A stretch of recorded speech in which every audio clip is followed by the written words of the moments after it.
Hello everyone. इस video में हम लोग बात करेंगे रिफ्लेक्टिंग एंड प्रॉब्लम सॉल्विंग की। Reflecting is an essential component of effective problem solving. यानी जब हम लोग रिफ्लेक्टिंग की बात करते हैं, बहुत ही इंपॉर्टेंट कंपोनेंट है प्रॉब्लम सॉल्विंग का, जिसमें हम लोग किसी भी चीज़ को सोचने के लिए, उस सिचुएशन को एनालाइज करने के लिए टाइम लेते हैं।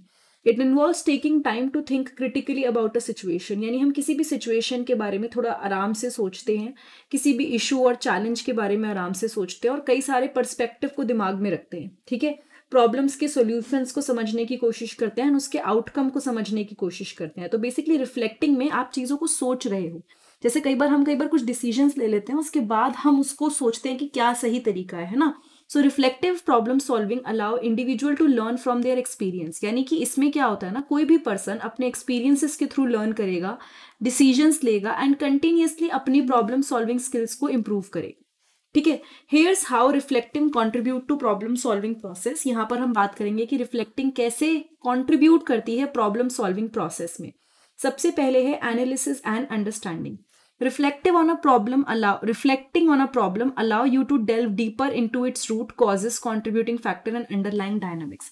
जब आप किसी प्रॉब्लम के बारे में सोचते हो, उस पर रिफ्लेक्ट करते हो, तो आप उस चीज को बहुत ही डीपली सोच पाते हो कि उसका कारण क्या रहा, क्या कंट्रीब्यूटिंग फैक्टर है और क्या इसके पीछे जो चीजें हैं चेंज होने वाली हैं।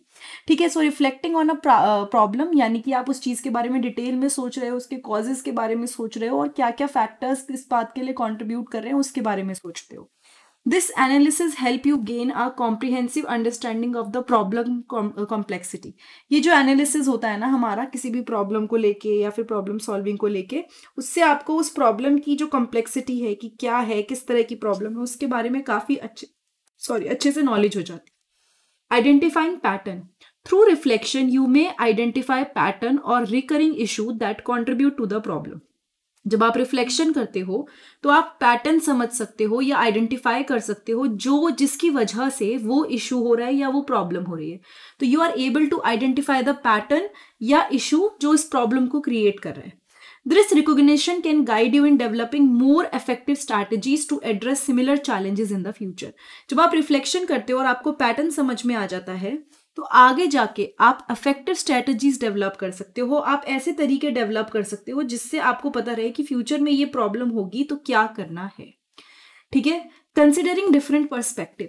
Reflection encourage you to consider various view point and perspective related to the problem. जब आप रिफ्लेक्शन करते हो, सोचते हो इस चीज के बारे में, उसको एनालाइज करते हो, तो आप उस प्रॉब्लम को अलग अलग पर्सपेक्टिव से, अलग अलग नजरिए से देख पाते हो। आप उस प्रॉब्लम को अलग व्यू पॉइंट से देख पाते हो।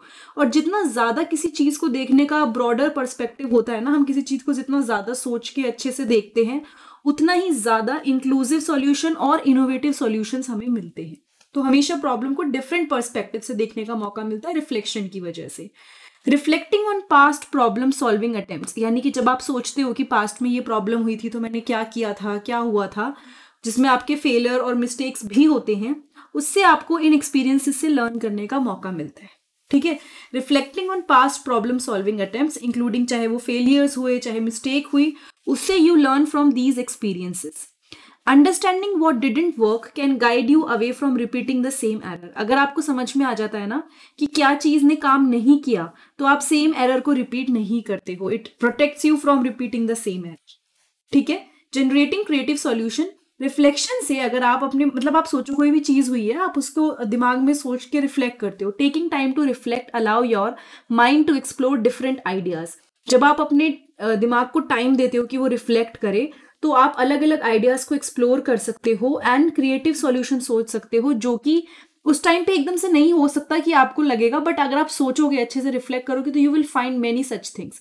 ठीक है, ये आपको एनकरेज करता है कि you think outside the box and consider unconventional approaches. ये किस चीज के लिए एनकरेज करते हैं? आप you think outside the box. किसी भी चीज को आप आउटसाइड द बॉक्स सोचो, जो है उससे अलग जाके सोचो, और कोई अनकन्वेंशनल अप्रोचेज हैं जो अभी तक यूज नहीं हुई है, कोई ऐसी स्ट्रैटेजीज है, वो यूज करो। ठीक है, decision making. Reflective problem solving help you make well informed decisions. जब आप रिफ्लेक्टिव प्रॉब्लम सॉल्विंग यूज करते हो, किसी चीज को आप सोचते हो, एनालाइज करते हो, तो आगे जो आप डिसीजन लेते हो ना, वो बहुत ही फुल प्रूफ होते हैं, या फिर कह सकते हो आप उसमें सोच समझ के डिसीजंस लेते हो कि प्रोज क्या है, कॉन्स क्या है, डिफरेंट ऑप्शंस क्या है। उससे आपको एक्चुअली प्रॉब्लम के बारे में अच्छे से पता चल जाता है। फिर है continuous improvement. Reflection is a process of ongoing learning and improvement. By reflecting on your problem solving experience you can refine your strategies, skill and approaches over time. तो जो रिफ्लेक्शन होता है ना, वो एक ऑनगोइंग लर्निंग एंड इंप्रूवमेंट का process होता है. ठीक है, जब आप किसी भी प्रॉब्लम सॉल्विंग एक्सपीरियंस के बारे में सोचते हो तो विद टाइम आपकी स्ट्रैटेजीज अच्छी होती जाती हैं, आपको उसको डील करने का जो तरीका है वो अच्छा हो जाता है एंड आप ऑटोमेटिकली उस चीज में बेटर होते जाते हो. सो रिफ्लेक्शन एक ऐसा प्रोसेस है जिसमें धीरे धीरे धीरे धीरे आपकी strategies, skills and approaches better होती जाएंगी. Emotional regulation. Reflecting on a problem also involve considering your emotional responses and reaction. जब आप किसी प्रॉब्लम को रिफ्लेक्ट करते हो, उसके बारे में सोचते हो, तो आप अपने इमोशनल रिस्पॉन्सेज एंड रिएक्शंस के बारे में भी सोचते हो. ठीक है, आपको पता चलता है कि मैंने उस टाइम पे शायद गुस्सा कर दिया था, मुझे नहीं करना चाहिए था, या मैंने उस टाइम पे ये चीज नहीं करी जो कर सकते थे. तो ये जो सेल्फ अवेयरनेस होता है ना, ये आपके इमोशंस को भी मैनेज करने में मदद करता है. क्योंकि जब आपको पता होता है ना पास्ट में ये गलती करके चुके हो, तो आप फ्यूचर में कॉन्शियस हो जाते हो कि मुझे ये नहीं करना है. ठीक है, जिससे आप थोड़े ज्यादा क्लियरर होते हो और आपका डिसीजन मेकिंग थोड़ी अच्छी हो जाती है. फिर है अफेक्टिव कम्युनिकेशन. रिफ्लेक्शन आपको तैयार करता है कम्युनिकेट करने के लिए योर प्रॉब्लम सॉल्विंग प्रोसेस. मतलब रिफ्लेक्शन की हेल्प से आपका जो प्रॉब्लम सॉल्विंग प्रोसेस है वो और अच्छा हो जाता है. डिसीजंस आप अच्छे से ले पाते हो, आप इस बारे में बात कर पाते हो, सॉल्यूशंस दूसरों को दे पाते हो, दूसरों से सॉल्यूशंस ले पाते हो. ठीक है, एक कंस्ट्रक्टिव डिस्कशन में आप एंगेज हो पाते हो इन सब की वजह से.